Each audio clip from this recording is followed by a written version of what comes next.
What's up, everybody? Welcome to Podcast Now. I'm Alex, and in this video, I want to predict 5 games I think that could be at Summer Game Fest 2021. That's right, the event is this Thursday. I cannot wait. I want to say this very early on in the video, too, just in case people haven't seen, elsewhere, around the channel. I will be co-streaming it, so make sure you guys come back to the channel this Thursday. We can all watch it together. I'll have my face cam. We'll be reacting to the conference, me with you guys.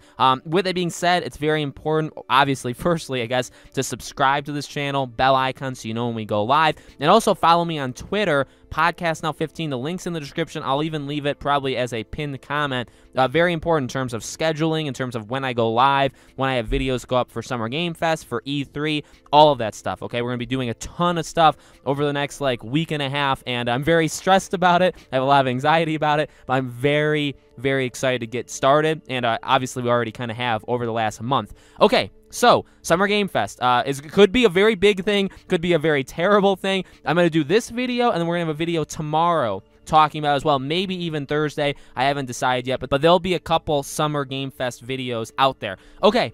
5 in all, technically 6 because I grouped 2 together. I don't know why, I don't know why I did that, but some of these are very likely, even confirmed. I tried to leave the confirmed ones kind of out though, and then some of these are just like my guesses that I hope, that I hope I'm right. So I'm not doing like the 2K, the new Borderlands game, the spin-off, right? Because that's been confirmed. IGN was like a week late to that party, but like that's gonna be there, but we kind of already knew that. Elden Ring is gonna be my first one. So again, maybe like, okay, well, we kind of all are expecting it. So this is one that I'm hoping I can just get a easy 1 point. If you guys want to grade me on these predictions after, go ahead. But I do think obviously this is going to be there.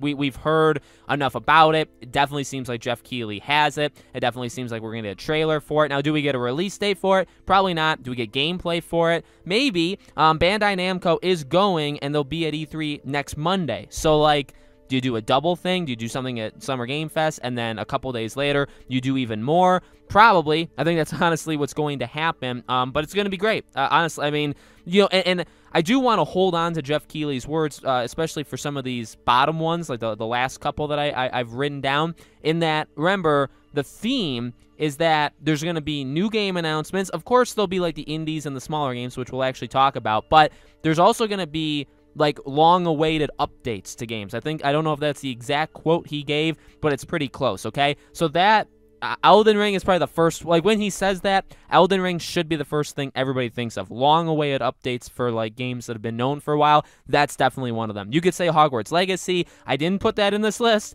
but you could say Hogwarts Legacy. I wouldn't say no to that, and there's more, okay?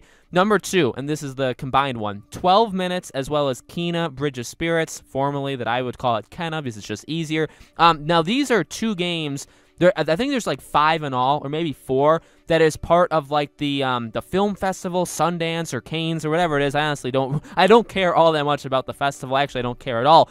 But there's a group of games, 12 minutes and Kina being the ones that I'm most interested in, that are going to be, I believe, shown at Summer Game Fest, and we'll have a demo that's playable in June at some point. Pretty sure that's what Geoff Keighley said. Could have got that a little bit mixed up, and that's okay if I did. But no, these are 2 games that are closer to me. Like, they're not flashy games. They're not games everybody knows about or cares about, and I get that. But they're games that I have been on their bandwagon, literally, for both of them, since day one. 12 minutes was announced like 5-6 years ago, and I've honestly been a fan of that game, or been waiting for it for that long. So, again, they're not important to everybody. I completely get that, but I'm very, very pumped for them, and we're going to probably be able to see them again.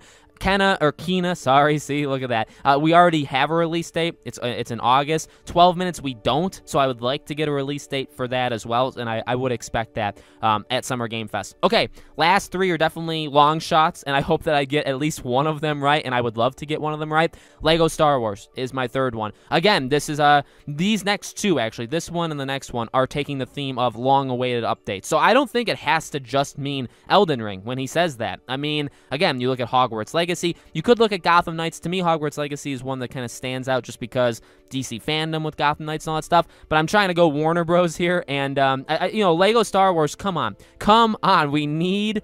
I guess we don't need a release date because to keep giving release dates and to keep delaying the game over and over again does get annoying. But as I've said, and I know you guys are probably getting tired of this, but as I've said with this game in particular, look, it's really the first Lego game I've ever covered, at least this in-depth on the channel. Okay, I get that. But, like, I don't remember a Lego game like having this situation happen to it ever. Like this amount of delays, but also the info that we know about the game. Like we've seen 2 trailers that's like, I would say 4 minutes max in terms of like visuals. I mean, there's pictures and all that stuff, but we don't actually have like nobody sat down, played like an hour-long section and said, okay, here you go. Like let's watch us go through this section of episode 1. Okay, like we haven't seen that. And I get that this is just kind of a collection of all the games I've already done, but not really because there's more to it and there's a lot more to it. So it's like I don't know, just a game like what this game in particular is very weird in that it's the first Lego game that's really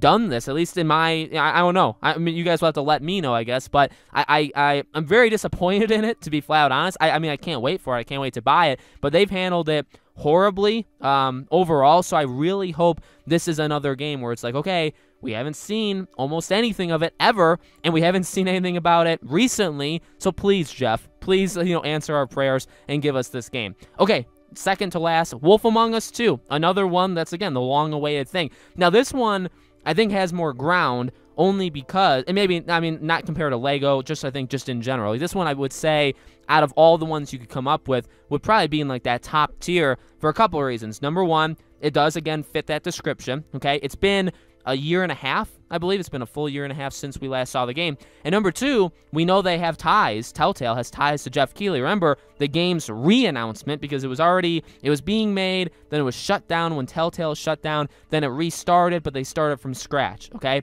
So when they re-showed it, that was at the Game Awards, okay, 2 years ago. So so they have a connection to Geoff Keighley. Now, we've said that before. There's a lot of publishers and developers that at some point in their careers or lifespans have had a connection to Geoff Keighley. It doesn't necessarily mean that so like I'm aware, okay? So if you come at me with these things, just know if you made it to the 7-minute mark, you would know that I've already combated these, okay? I'm aware that it doesn't 100% guarantee it, but I do think it's possible. And again, this is another game I absolutely would love to see. I mean, Telltale's not going to E3, so if you want to see Wolf Among Us over the next couple months, this is going to be the best shot you got, unless it's at Gamescom, which we'll talk about Gamescom obviously as August gets closer, right? We'll do a whole series on that. Final thing, Resident Evil Villages DLC. This one's a real odd one, a real long shot that I kind of just came up with. Let me walk you through it, and it shouldn't be too long. The way I got to this one, I should say,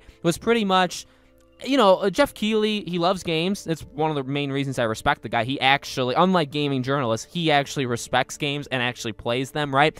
I feel like, in a way, well, Summer Game Fest is literally celebrating games. It's celebrating the summer of games and the summer of announcements and getting publishers and developers together to announce things, okay? That's literally the whole point. That's what the Game Awards is for, is literally again, like, love him or hate him or think his events are disappointing or not, and I wouldn't, disagree with you there. He does love games. Geoff Keighley loves games, and he loves celebrating games. And again, why am I going so hard on that? Well, I feel like there could be a celebration of the games that have already happened. This year has been pretty good with games. There's been a lot of good games that have released already this year, and I don't know, I just feel like maybe that kind of lines up. He's like, okay, I love celebrating games. Resident Evil is one of the better games by a mile that came, and not the best game, I don't think personally, but one of the best easily that came out this year, okay? So he, maybe he says, okay, hey, Resident Evil, fantastic game, all this stuff. Let's talk about DLC for it. Again, honestly, the only thing holding it back is that Capcom is going to E3. I believe next Monday is Capcom's E3,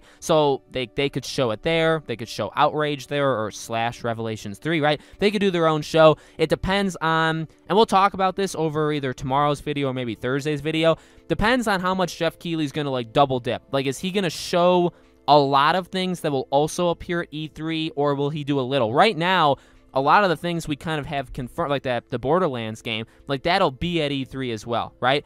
Even Elden Ring, I feel like will be at E3. If he does Microsoft Bethesda stuff, that'll be at E3. So I feel like a good portion of his stuff is going to be new stuff. It'll be the first time we see it, but we'll see it again in a different capacity at E3. So the question is, could he do a Resident Evil thing? Is Capcom comfortable giving him a little, and then they do the rest a few days later? That's pretty much where I'm undecided. I really do think we get DLC for it, though, if you guys are asking me for that opinion. So let me know, guys, in the comments below, which games do you think are going to be at Summer Game Fest? Like I said, tomorrow and Thursday, I think I decided throughout this video, I will do another one on Thursday. So we'll talk about different things. Maybe we'll talk about games that won't be there, expectations for it overall. We can do that. Let me know if you guys want specific Summer Game Fest videos before the event. Let me know so I can make them, for tomorrow and Thursday, okay? Would greatly appreciate it. Make sure you guys are subscribed, bell icon, hit the like button, helps share the video, helps spread the video, definitely helps. If you guys want to follow me again over on Twitter, would greatly appreciate it. Going to be very important to follow me, I think, over there